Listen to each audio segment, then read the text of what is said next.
Good afternoon, and thank you for joining us for today's program. I'm Aileen Jo Kaufman, and as chair of the Jewish Innovation and Education Steering Committee, have had the honor of working with Sierra Lautman, Director of Jewish Innovation, and a very supportive committee during the past year. Today's program is brought to us by the Konikoff Center for Learning at the United Jewish Federation of Tidewater as a part of the Simon Family JCC's Lee and Bernard Jaffe Family Jewish Book Festival, and is certain to stir up some emotions in many of us. Perhaps during your lifetime, you have thought about how you would mourn after the loss of a parent. Dr. Naomi Baum shares a myriad of her experiences in her book, My Year of Kaddish, Mourning, Memory, and Meaning. Dr. Baum is a psychologist in the field of trauma and resilience, working as a consultant in Israel and internationally. She is the author of several books, including this one, and lives with her family in Efrat, Israel. Welcome, Dr. Baum. So, Dr. Baum, the first question I have for you is what motivated you to write this book? So when I started writing what turned into this book, I didn't have a book in mind. Writing for me is a way of expressing myself. Writing is a way for me to process what's going on in my life. And certainly my mother's passing was a very significant event in my life. And I started writing what were actually blog posts about they weren't even blog posts. First they were just kind of notes to myself and kind of pieces I wrote for myself, and then I turned some of them into blog posts. And then when the year finished, my year of mourning finished, I felt like I had a book here, and I wanted to put it together. And I think part of the reason why was that there aren't that many books written about mourning. Now, there are some books that talk about Jewish mourning in terms of tradition and halacha. There is a compilation, actually a very nice compilation of essays, 52 essays from women who said Kaddish. That's a lovely book. And there's a book by, the famous book by Leon Wieseltier, which I didn't like at all. And now he's kind of out. But there wasn't anything that kind of, actually there was one similar book, I think. Ari Goldman wrote a book about his year of saying Kaddish for, I can't remember if it was his mother or his father, but it was also a memoir kind of piece, and kind of went into his it went really much more into his relationship with his parents. But I liked that book a lot. But I thought I had something to say. I'm a psychologist, and I've done a lot of work with bereavement and with grief. And it's a very personal book. I share my story, but I kind of zoom in and zoom out. I kind of go into my story, and then I step out and try to get some psychological perspectives in on the bereavement and mourning process. And I thought that that would be valuable. So that's why I wrote it. I would agree that it was very valuable. As someone who Thank also you. lost her mother recently, it was very helpful to see how someone else was going through the process. I was intrigued by the fact that you identify as an Orthodox woman, and you are not obligated to say Kaddish. Yeah, you chose to take on that obligation. Can you tell us a little bit about that process and what Yeah. motivated you to do that? Yeah, so that's actually the book really starts with that story. Well, I don't even remember. I haven't looked at it in a while. It starts probably with my mother's passing, which was interesting in and of itself. But and we were sitting. I really hadn't considered whether, I never really thought much about whether I was going to say Kaddish or not. I don't know. I just hadn't put myself in that position. My mother was really declining over several months, and I thought about losing her, and I thought about what life would be like without her. I wrote and rewrote in my mind her eulogy. And then I actually sat and wrote it in the last 2 days of her life, when it was, she was in a coma already. It was clear that she was going. I started writing my eulogy for her, but I had never, even though it was clear that she was going, I never really thought about saying Kaddish. I just didn't think about it. Like you said, I'm an Orthodox woman. I grew up. I know women who have said Kaddish, but I didn't consider it. I didn't think about it. It wasn't yes, it wasn't no, it wasn't something that I definitely wanted to do or definitely didn't want to do. I just simply didn't think about it. And when we were at the cemetery, um, in Israel, there is no funeral hall. The funeral hall is a room at the cemetery. We were sitting and waiting for the funeral to begin. I was sitting next to my father. I have two brothers and a sister. And the rabbi brought over 3 Kaddish cards, and he gave one to each of my brothers, and he gave one to my father. And that seemed kind of okay to me. I didn't think about it. And then my father handed me the Kaddish card. And I said, Dad, it's for you. And he goes, no, it's not for me. It's for you. And you'd asked me about being an orphan, why I called myself an orphan. And now it occurs to me that my father at that moment said to me, you are the orphan. And you have the obligation to say Kaddish. So I thought, well, if Dad is giving me the card, I guess I better say Kaddish. So that's what happened at the cemetery. I kind of had it thrust into my hands without even thinking, and I said Kaddish. Um, in the ceremony, the funeral ceremony, in our tradition, we say Kaddish several times as we accompany the body to the gravesite. So I kind of got better and better at it as we were going there. But then at the gravesite, there's a Kaddish that's different. It's the only time you say that Kaddish. And whoa, that really threw me. I wasn't ready for that at all. But I did say Kaddish there too. And I have to say that my brothers were very supportive and accommodating. And my sister was kind of a quiet bystander. She kind of mumbled along with me a bit. She never took it upon herself, and it wasn't something that she felt that she wanted to do, and I certainly didn't pressure her in any way, shape, or form. But this was something that I did. And then I kind of took it day by day. During the Shiva, I started saying Kaddish, and at the end of the Shiva, and it was very powerful for me. The experience was a very powerful experience. And I thought to myself, okay, what am I going to do now? Am I going to start going to the synagogue 3 times a day?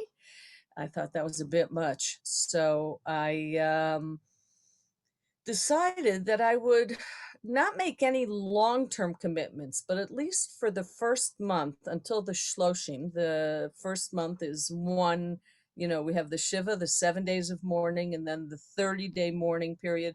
So I thought for the first month, I'll say Kaddish. I'll do it every single day, and then I'll see where I am. I was not making any long-term commitments. And I did. So I started saying Kaddish and decided to get up and do it in the morning. I said I was going to do it once a day. I'm kind of a moderate person. I'm not extreme in any way, shape, or form. So saying Kaddish 3 times a day. And I do have friends who have done that, female friends. That seemed a little bit extreme to me. And that would really turn my life upside down. So I decided once a day would be good for me. I decided to try to do it in the morning, and most of the time I was successful. So that's what I did. So after the month, I thought, well, what do I do now? Am I going to stop? And it had a momentum of its own. It really had a momentum of its own. Till about the 8-month mark. By about 8 months, I'd had it. I said, okay, this is it. I am done. But I knew I wasn't done, and I was already in it. So I said, okay, we're just gonna pull through, grit your teeth, and go on till the end, which is 11 months. I didn't know that either. There were so many things I didn't know that, you'd think I was, 62 years old at the time. I would have noticed these things, but did not notice. Did not know that you only say Kaddish for 11 months. And the last month you get a reprieve. Right. So I want to talk about that 11 months, not the 11th month, but I want to talk about two things. I want to talk about what you did at the end of the 11th month, and I want to ask you what was different when you actually got to your mom's yurt site, whether the Kaddish that day was different than all the other days that you had said Kaddish. So answer me first about, tell everyone how you ended your 11 months, because I think this is Right. So I did my morning prayers in a very small synagogue that's about 10 steps outside of my front door. And I must confess that I really don't know if I had to, get in the car and drive for 10 minutes or walk for 10 minutes to get to the synagogue. That would have been one more barrier. But for me, the synagogue is truly right outside my front door. And it's a very small neighborhood synagogue. It's located in a converted bomb shelter. And the people who pray there are just people from the neighborhood. I knew everybody in that minyan. Most days they got 10 people, 10 men. Occasionally they didn't. Sometimes there were 11 or 12, but I was the only woman there the entire year. It's traditional when you reach that end mark and on a yard site or marking the year, to make some kind of small celebration, a kiddush, what we call a kiddush. Bring a bottle of whiskey, a piece of cake, and make a l'chaim. And so I figure, well, these guys are my buddies already, so I got to do this. But it turned out that my mother's 11 months ended right smack in the middle of Passover. And my whiskey was locked away. We weren't having whiskey on Passover. So I decided that I would preempt. And the day before Passover, we noted that the 11 months were almost up. And made a l'chaim and wished my mother well on her journey. And really, I really felt a sense of community and fellowship with the men who were part of that service. And you might ask whether I missed having women there. There were advantages of being a solitary prayer on my side of the mechitza. And the advantages were that I could actually do whatever I wanted. So very quickly on, I realized I could bring my cup of coffee with me to the synagogue. And very quickly on, I realized that I wasn't going to say every single prayer. I was going to spend some time meditating and spend some time doing some gentle movement and spend some time studying Mishnah. So I really kind of used the time, and there were prayers that I said plenty of prayers, but I did plenty of other things too, and nobody bothered me, and I wasn't self-conscious, and it was actually a very nice time. I love that description of you bringing the cup of coffee with you. I thought that was just, like you were Yeah, there to do what you it's needed to do. And, your mom probably enjoyed absolutely having a cup of coffee with you also. I don't know if she was a coffee right. drinker or not, In but my book, I talk about how it reminded me, I had been to Nepal doing work in the wake of the earthquake. There was an earthquake in 2015, and I had been to Nepal. And on one of my trips, I had been fortunate enough to spend some time in the Kopan Monastery. It's a Buddhist monastery that welcomes Westerners, and I was there for about a week. And it was just a wonderful place to kind of relax and meditate and read books and meet interesting people and talk to the monks. And you could go to the puja, you could go to the prayer service. It was really early in the morning. It was like at 4 a.m. And I decided I would do it one day just to see what it was like. And at the puja, it really reminded me, I kind of got a tug at my heartstrings. It reminded me of my little synagogue with people getting up really early in the morning and kind of mumbling prayers from ancient texts, because they had these ancient texts with, it wasn't Hebrew, but it was whatever it was. But the one thing that was different there that I loved was they had this guy walking around with a teapot serving chai to all the people who were praying. And I thought, wow, this is great. This is something that has to be reintroduced into our prayer services. People come to prayer services at 6 o'clock in the morning, 6:30 in the morning. Somebody should be serving them tea or coffee. So when my mother passed away and I started going to the synagogue, so the first week or 2 or 3, I was like really rushing, and I would take one sip and I would run. But then afterwards I said, wait a minute, I'm gonna just take it with me. I'm gonna channel those monks from Copan Monastery, and I'm gonna drink my coffee there. And it was great. It was great. So you talk about being in Nepal, and this is kind of jumping ahead. I guess you have to give a little bit of the history of all the places that you said Kaddish or tried to say Kaddish. But I think this was one of the most poignant part of the books was your experience in Kathmandu when you were trying to say Kaddish. And you probably have to give us a little bit of background about what happened in your travels before you get to the point of Kathmandu. So, Right. um, So as a trauma psychologist, one of the things that I do is that I travel, or I have traveled to places where there have been disasters or terrorist attacks. And during this year, I really wasn't planning to go on any long extended vacations because I was pretty committed to saying Kaddish. But it turned out that I ended up traveling twice for work, once to Manchester in the UK, and once to Nepal. In Manchester, it was bizarre. It was really, Manchester turned out to be about 6 weeks after my mom passed away. And they had a terrible terrorist attack. There was a rock star, Ariana, I don't remember her last name, and many people were killed at the rock concert. And there was an organization that asked if I would come and meet with community members and do all sorts of different work. And I worked really, really hard that week. But I was fortunate to stay in the home of some lovely people who lived right smack in the middle of the very Orthodox community of Manchester. And the father and the son went to synagogue every morning. And I asked if I could join, and they said, oh, sure.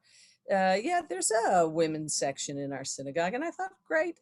And I came with, it was right around the corner. It felt very much like at home. It was like right around the corner. It was really a tiny place. And they showed me that I was to go upstairs. I went upstairs and I walk into a room and I don't see a synagogue and I don't hear a synagogue. It looks like a library room. And I go across the hall and there's just a little bathroom. So I go back into the library room and I'm thinking, like, where could this be? It's in a house. The synagogue was in a house and the men were davening downstairs. And I'm upstairs and I'm looking around. And then all of a sudden I hear mumbling at the very end of the room. So I walk towards the sounds that I'm hearing and I still don't see the source. And as I get closer and closer, I realize that the noise is coming from down below. And I thought, well, that's great, but how am I going to participate? And then I realized that there was a metal grate. It had a carpet over it. I pulled back the carpet, and there was the synagogue right underneath my feet. And that was the women's section. So at the beginning, I was like beside myself. I thought, I can't pray here. And then after a while, I said, you know what? Everybody's allowed to pray they want to pray. This is their space. I'm just happy that I have a minion that I can feel like I am participating with. And of course, I said Kaddish at the top of my voice, when the Chazan said Kaddish or the mourner said Kaddish. And I thought to myself, gee, I wonder what they're thinking. I wonder what they're thinking down below. Do they hear this voice coming from up above? What are they thinking? So that was one very bizarre experience in saying Kaddish, but I was able to continue saying Kaddish every day, which for me was so important because it grounded me during this time of upheaval. Um, and in Kathmandu, well, there were a couple experiences in Kathmandu when I decided to take to actually go. I kind of went back and forth on it because I didn't want to miss saying Kaddish, and I knew that I would miss Kaddish, that I wouldn't have a minyan every day. I wouldn't be able to say Kaddish. So I did some research, but I thought about it, and I wanted to finish this project that I had started a year and a half previous. It was an opportunity for me to go back and wrap things up. And I thought about, my mother and what my mother would have said, what she would have wanted. And she would have told me to go for sure. So I figured, okay, I'm going. What am I going to do? And I did some research and I found that there is this Kaddish called the Individual Kaddish, Kaddish Yachid. And it's really very ancient. It comes from the Siddur of Rav Amnon Gaon, which is from the 8th century. Really, really old and not very well known. And this ancient Kaddish, the Kaddish Yachid, the individual Kaddish, is to be said when you don't have a minyan. And I thought to myself, and this is long before the days of COVID, I thought to myself, here's a solution. I will say this Kaddish, and I will say it every day in my hotel room. And of course, I continued to learn and study Mishnah in my mother's memory. So I had a period of time that I was able to kind of dedicate. And that's really what I found. By saying Kaddish, I had a time and a place to rest my mourning. I had a place to put it. And in our modern age where we don't make much space for death and dying and for mourning and for grief, this is unusual. And this space, I think, was really, really healing for me the entire year. It's so easy to just kind of get back on the horse and go back to doing all the things that you've done before, work and family. And, people, everybody else is not mourning in the same way that you are. If you've lost your mother or your father, they may feel sad, but it's not quite the same. And being able to really do that, whether it was in Manchester or Nepal or anywhere else in the world, was something that was very healing for me. So in Nepal, I did say during the week, I said the the individual Kaddish.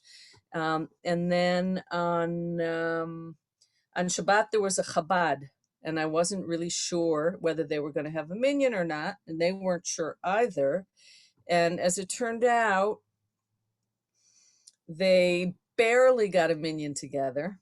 And then they didn't have the regular Chabad rabbi there. They had some young boys who were filling in. And one of them said, one of these young filler-in or substitute wannabe rabbis said, oh, you can't say, I told him ahead of time that I was planning to say Kaddish. And then he said, all of a sudden he said, you can't say Kaddish unless there are 10 women. And I thought, ooh, where does this come from? He's kind of liberal. And I think really what he was trying to do was put up a barrier to me saying Kaddish. But much to his surprise, there were 10 women, and the young women, there were 10 young women there, and they all yelled in the background, we're 10 women, she can say Kaddish. And so I went ahead and I said Kaddish, but the most bizarre thing was that none of the men answered me and none of the women answered me. And, in Kaddish, there's a give and take. You say a phrase and the community responds, and you say another phrase and the community responds. And this back and forth is really something very strong and very, very supportive. You realize this over the course of time, that this is really one of the keys to Kaddish, that the community acknowledges your loss and they're with you in your loss. And here I was saying Kaddish to a silent room. It was very unnerving. Now, I had no qualms. I had not qualms. That's not the right word. I had no feeling about the women not responding to me, because it turns out that women are not, at least Orthodox women, are not used to responding in a loud voice anywhere at any time. Women generally don't answer Kaddish. I do. I always did, but I'm a minority. And now I certainly do.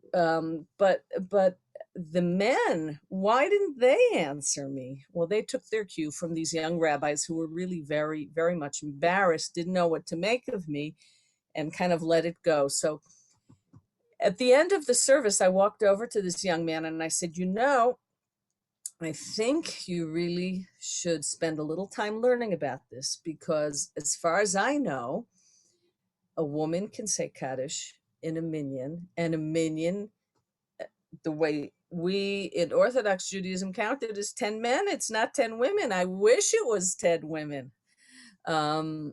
So I said to him, I think he has quite a bit to learn. But the next day there was no service. There were no 10 people. So it was a one-time event, and a little bit unfortunate, but that's the way it was.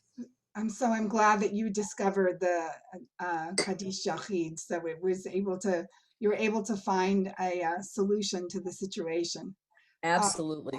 On this PowerPoint, that small PowerPoint that I have a copy of it. I don't know if this is a good time to show that. Would you like? I think it would be a good time. Okay, so let me share my screen. It's right here. Let's see if we can. Here, so I also have a cup. I don't seem to be able to move this. Let's see. There. I can move this, and then I can make it big. There we go. Okay. No, didn't work. Try again. One more try, and if it doesn't work, it doesn't work. Okay. So first of all, there's a picture of my mom as a young woman, and one more picture of her in her later years. And this is the Kaddish Yachid.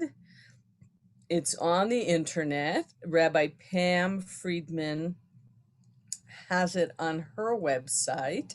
I wrote with her quite a lot about it, and I translated it into English, and I'm happy to share it. I actually have a couple of blog posts about this, and I'm happy to share this Kaddish with anybody who would like it, because it's certainly, I think people during COVID, I think that's actually when I wrote the blog posts. They were COVID related blog posts, and I think that was very helpful.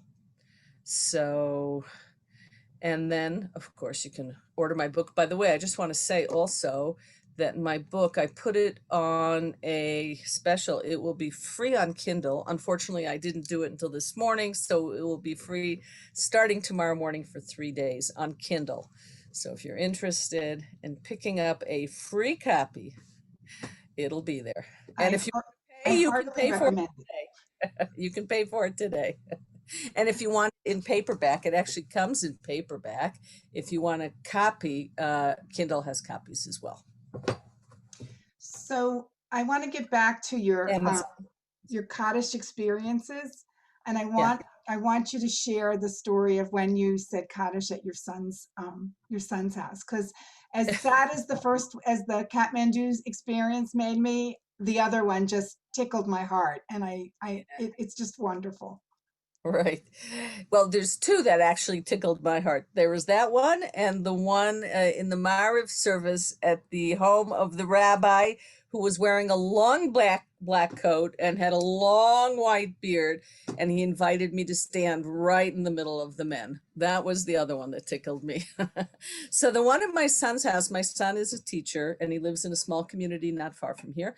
And he was having an evening study group with his students, which my husband was a big supporter of, because in my husband's growing up years, he had a teacher who had invited him to his house, and that personal connection really made all the difference in my husband's growing up and in his love for Torah.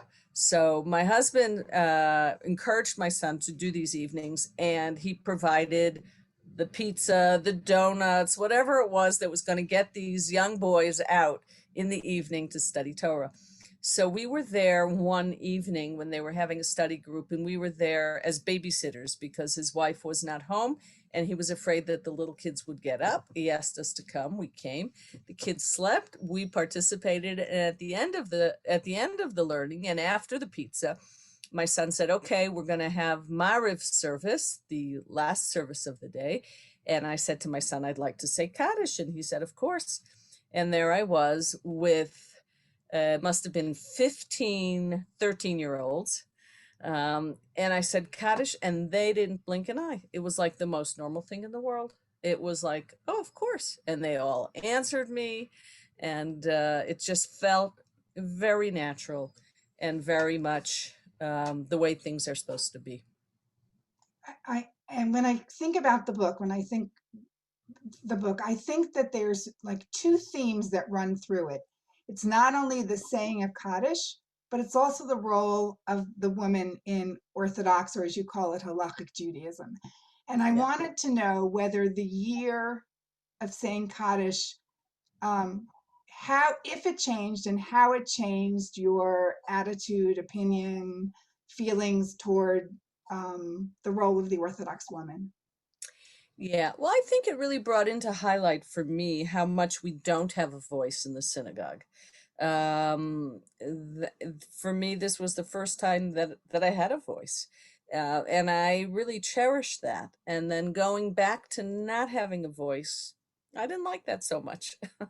Truthfully, I didn't like it so much. So my response was, I really considered whether I would continue going to services. There was something about getting up every morning and going to services that I did like. It was my connection to God. And that is really beyond whether it's Orthodox, conservative, Reform, doesn't really matter. It's my connection to God. And that was, that I really appreciated. But going back to being the silent majority behind the mechitza, I didn't like so much. So in the end, I didn't continue going to services, but I do have a practice every day. One of the things that I do every day, and I've been doing for a long time, I don't remember if I was doing this during the year. I think the year that I was mourning for my mother, I didn't do this. I had years before that I did it. Now I've been pretty consistent, is that I learn a page of Talmud every day. I learn the Daf Yomi. And for me, that's my spiritual practice. And for me, that's a way that I connect. And I think there is change in the air. In Efrat, where I live, the first woman rabbi was hired. I don't think they call her a rabbi. I don't know exactly what her title is. It doesn't make any difference. She's the spiritual leader of the community, and she's not a second. Up until now, there have been women who have been like second in command. Well, she's the only one in command. She is the halachic authority for this community. And I think we're going to see more and more of that, because we have more and more women who are very learned. And it's really, it's certainly the way that I think that things should be. And there is change in the air. It's very slow. I'm not a rabble rouser, and I'm leaving it to my daughters and granddaughters to continue. But I'm very much supportive of that change. I was wondering if you had daughters and if they I do. if and and and how did they react to your choice to say Kaddish all year? Or they That's a good question. I think uh, uh, Somehow or another you're muted, Naomi. There you Okay, I'm unmuted. Okay, I have three daughters and four sons, and I think they were all proud of me. I don't remember anything special from my daughters. No, I really don't. But my daughters are very strong-minded women, each one of them in their own way. And I don't remember anything in particular. I think they were proud of me, but I don't really remember anything specific from my daughters. What I do remember is that my brothers were very supportive, and that really meant a lot to me. They were very helpful in the early days of saying Kaddish. They kind of prompted me which Kaddish, when. They would say it slowly with me. That was very, very important to me. So do your brothers daven at the same shul that you were going to, or No, no? no, they don't live near me. And one of my brothers said Kaddish 3 times a day, and the other one was much more sporadic, but that's the way it was. I was a little jealous of you that you have a sister, because we talked about this, that I have four brothers, and it's very different when you lose a mother and your relationship with your sister versus, I'm assuming, since I don't have any, but your relationship with your brother, even when you talk about going through your mother's things. Yes, And, yes, and yes. Yeah, I think that's true. I think, despite the fact that did I think keep I'm muting you. muting me. It's me. Sorry. It's me. I apologize. Okay, no problem. So, despite the fact that my sister didn't say, she actually told me she said Kaddish quietly on Shabbat when she went to the synagogue. Mhm. It didn't make a difference. It didn't really bother me. It didn't bother her. I don't think, she wasn't, it was fine. It was kind of live and let live. And she was certainly, we had that connection with mom. I think it's true, daughters are different than sons. And we went through her stuff, and we talk every day. Instead of calling mom, we talk to each other. We do, ever since my mom passed away, and we didn't used to. And it's, really just, hi, how you doing kind of thing. But it really is wonderful to have a sister. Yeah. Um, so after you say Kaddish for 11 months, and then you have your month off, is because you have your month off, and then it was time for you to say Kaddish at her yort site.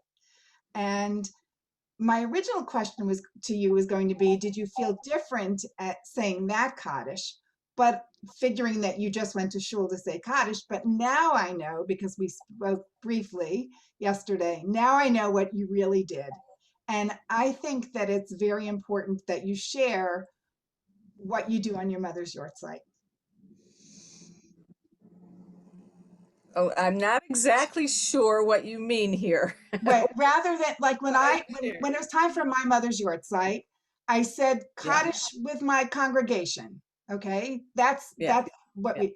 What is it that you do on Ah. your mother's yort site? What? Okay, so what Okay. we did, we really just celebrated the timing of this event is really interesting because we celebrated my mother's yahrzeit on Friday.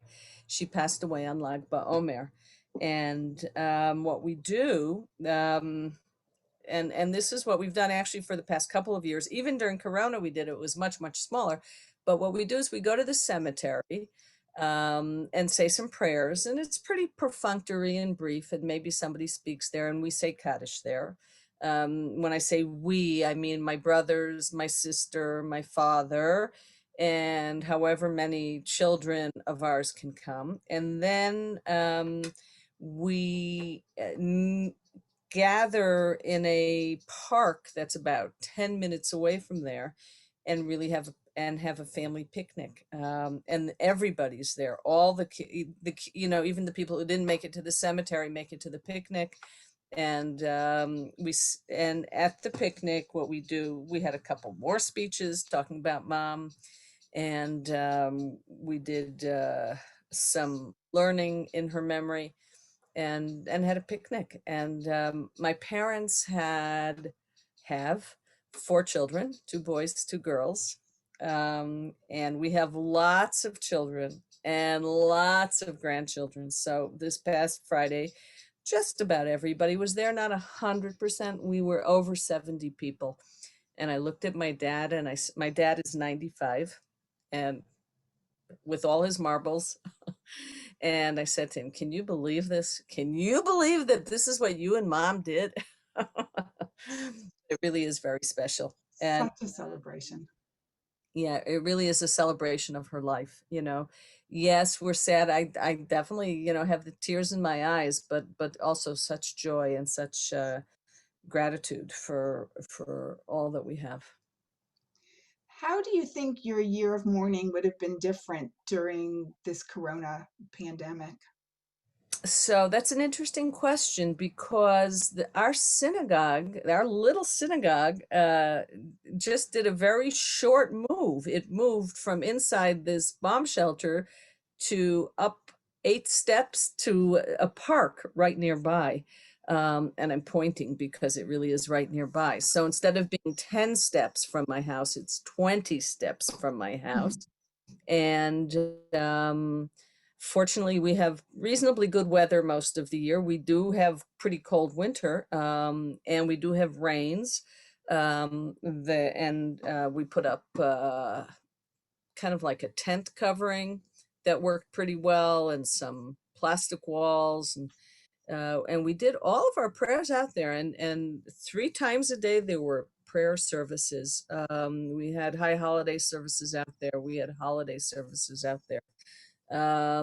Really almost right from the start. The first month of COVID, there was it took a while for people to figure out what to do. The first, Okay. no services, we were praying at home. That was nice too, actually. Yeah, But after a month, after that first month, there was Minyan. And I think, I don't know if I was saying Kaddish and I wouldn't have said for a month whether I would have gone back to it, very honestly. But, there were mourners who definitely 3 times a day was a very strong Minyan. I think it was an opportunity for people to get out of their houses and see each other, actually. I think And you're right. so wonderful, actually, having services out of doors. I just love it. I do not, look forward to going back indoors, I must say. I love the outdoors. So we have a question that I found interesting. So the Wendy Kasser says, "Thank you, Dr. Baum, for this forum. So interesting to hear your experience of mourning as one who is already a specialist in trauma. How do you understand the difference between healing from loss and healing from trauma?" Okay, so that's a great question. Um, when you have a 91-year-old mother who passes away, this is really the natural order of things. Right. And she was not well for the year before her death. We had time to think about it. We had time to prepare for it. My mom never wanted to talk about it, and that's a whole nother story and a whole nother conversation. But it wasn't a surprise. When trauma happens, it's usually sudden, unpredictable, and it really rips life asunder. So I think um, they're all different kinds of losses. This kind of loss of an elderly parent is quite different than a traumatic loss. Having said that, some people experience the loss of a parent when they're in their 90s as a traumatic loss. That happens, and I've seen that. But I think the process, it's interesting in terms of treatment. One of the things that I learned and one of the things that I've practiced is that when you have somebody who's experienced a traumatic loss, what you need to do is to tease out the difference. Because the loss is traumatic, it's very often hard to mourn. Because Mhm. every time you try to mourn, you're triggered by the trauma and you go off into the traumatic response. And as a psychologist, what you need to do in treatment is try to separate that and first work on the trauma and the treatment of the trauma. And then, and only then, when you can let the trauma rest, when it's been unraveled, can you address bereavement and mourning and give that its time and its space. Wendy says, thank you. That was very helpful. So we're at the point right now where we'll take questions. So if you have a question, please put it in the chat and we'll ask them of Dr. Baum. While we're waiting, do you have anything in particular that I may have neglected to ask you that you want to share with us while we're waiting? Yes, such good questions. I actually have I have a question if you don't want to. Go ahead. Go Okay. ahead. Um, was there ever a time that you felt you had to drag yourself to services and to Kaddish? Oh, Something yeah. else came up or you weren't feeling well and you just Oh, didn't feel yeah. like going. Oh, yeah. Oh, yes. Shall I say it again? Oh, yes. Um, there were some days that I missed. Either, I overslept, or I don't remember. Maybe I had something that I had to go to very early in the morning. And then what I would try to do is make it up in the afternoon for Mm, service. Um, I would say that by month 8, and I mentioned this earlier, I'd had it. I was finished. I really, for 8 months, 9, 10, and 11, I dragged myself. I really did. But I kind of already was committed. By then, what I realized is that I was kind of healing from the morning. I kind of, 12 months or 11 months is arbitrary. Maybe it's the right, average. But for me, after 8 months, I was kind of ready to pick up my life again. I was ready to go to the movies and to go to weddings and to buy new clothes, all the things that I wasn't doing, but I didn't. And those 3 months, that was a little bit hard. The right, first 8 months, that is where I wanted to be. I wanted to be saying Kaddish. I did not right, want to go to weddings. I did not right. want to go to concerts. But after 8 months, it became, I was ready. So for me, that was the sign that, that I was moving on, and that was okay. And that's the point, I guess. Yeah, So yeah. we have another question from Debbie who wants to know how do you create the supportive community? Which is That's an interest. I consider myself very lucky to have a community, and I think people who don't have a community, I know a lot of stories of people who started saying Kaddish, going to synagogue, and the synagogue exists and the minyan exists, and as you become a regular, that becomes community. So if you're in the Jewish tradition and that's what you're doing, that's there for you. If you are a secular person, I think it's a lot more difficult to find a community in which to mourn and grieve. I don't think that there's much place for it in our society. I think you can, and it is important to create rituals, private rituals, things that you can do, but to find a community to do it in is very difficult. the end of that question, or the other part of that question then becomes, so what happens when it happens during COVID and during Corona and you're home and there's a limit to the number of people who can come to the funeral. There's no Absolutely. in-person shiva.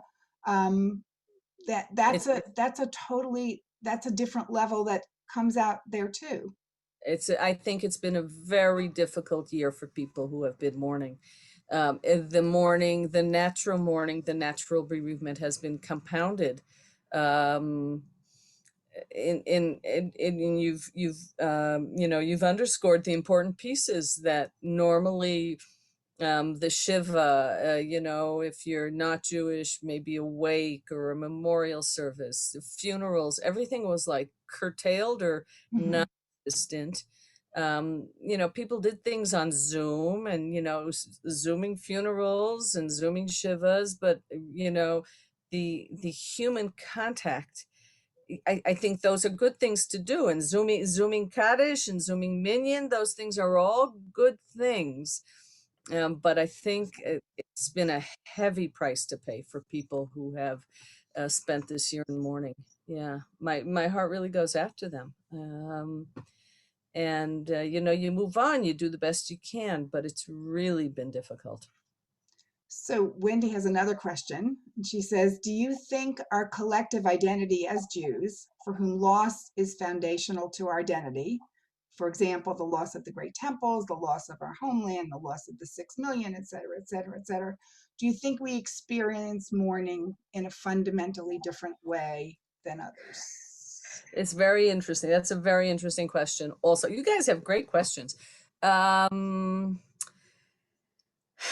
I think Israel, I live in Israel, and I think in Israel, there's a very particular culture of mourning. Um, People are really into mourning in Israel. I hate to say it, but it really is true. We have Memorial Day. Our Memorial Day is a day of national mourning. We just had it right before Yom HaAtzmaut. We have Yom HaShoah. It's a day of national mourning. We had this terrible, terrible, tragic Mm, um, occurrence, I don't know what to call it, event, tragedy on Har Meron, on Mount Meron. The whole country is in mourning. right, It's something that's very familiar to us. And yes, I do think that the imprint of the temple, losing the temple is there, and the Crusades is there. And, it's in our DNA. We mourn. We know how to mourn very well. And we have it in our tradition, and we have it on Memorial Days, and it's really there. And it's not hard to access. So I think we do this. We do this probably pretty well. We make space for it. Sometimes I think sometimes maybe we make too much space for it. I don't know. I, But I mm, I I'm sorry. remembered that there was one more thing I wanted to say. One of the things that I wanted to say about mourning is that as part of the mourning process, as a psychologist, one of the things that I find that is very helpful for people is to be able to access um, memories that are nourishing memories, that Right. are memories that can um, bring back the person that they lost. Very often, excuse me, very often not as an elderly, failing Right. person suffering from whether it's dementia or loss of faculties or whatever, but remembering them when they were younger and when they were vital and active and interesting and all the rest. And if we're able to access those memories, I think that really helps in the mourning process because and that's one of the things that actually happens very often in a shiva, even though there's a lot of talk about, the person, how they died and what happened and how difficult the last days or weeks or Right. months or years were. But there's also photo albums of Right. earlier times. And then there's, discussions of happy events and happy occasions. And if we're able to access those, I think that really helps us kind of develop a much bigger picture of who the person was, what their life was like, and helps us celebrate their life because everybody, no matter what age they die, has a life to celebrate. So, that's one thing that I would say, one of the things that I certainly do with the clients that I work with.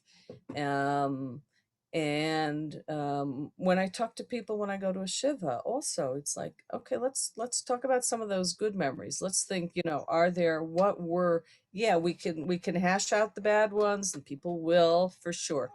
But understanding that there's a place for the good memories too, and allowing us to be able to recall them and remember them without the trauma. If we Right. can separate it, this kind of goes back to that question about the interweaving of trauma and loss. If we can pull those two things apart, then we can mourn and we can remember. And I called my book Mourning, Memory, and Meaning because I think memory and nourishing memories are so important. It's very, very hard to do. I mean, in my experience, I still, even though it's 3 years, I still, and for your mother, it's 4 years, I still tend to go back to those last days. And I find you were talking about photo albums, the importance about having pictures around. And looking at things and remembering those happier days. But it's very hard, and you really, really, really have to work at it. And I Yeah. appreciate the fact that Yeah. you bring that up. Yeah. Yeah. I want to squeeze in one question because I know we're at the end and they're going to shoot me for going over. But so this is the last question. Participating in Jewish traditions and rituals of mourning for my non-Jewish parent who just passed away feels unnatural. Do you have any advice? That wasn't from, Oh, it was from somebody else. that's a great question. Well, I think you got to do what feels right for you. If it doesn't feel right to say Kaddish for a non-Jewish parent, then maybe there's something else that you can do, some other ritual that you can find or that you can create that suits you and suits the memory of the parent that you lost. I think it's this is new territory to navigate. And it's possible that your spiritual guides and leaders and rabbis or whatever you have there can help you navigate this as well. It could be you could say you could read a chapter of Psalms every day in their memory, or light a candle, or whatever is right for you. If it feels like it's not right for you to say Kaddish for them, then find what's right for you. Whatever way we can honor their memory. Yeah, absolutely. Wait, hold on. There's a comment that says Yasher Kalach, Dr. Baum, and thank you to the United Jewish Federation of Tidewater. That was from one of our participants. But believe it or not, our time is just about up. And I really want to thank you for visiting us today. And thank you to everyone who tuned in to listen or participate. If you're interested in purchasing a copy of my Year of Kaddish Mourning, Memory, and Meaning, Sierra has put the link into the chat. And please stay a moment for the closing slides to learn more about upcoming programs. I hope you enjoy the rest of your day. And Dr. Baum, may your mother's neshama have an aliyah, and may you find continuing joy in your good memories of her. And thank you so much for joining us today.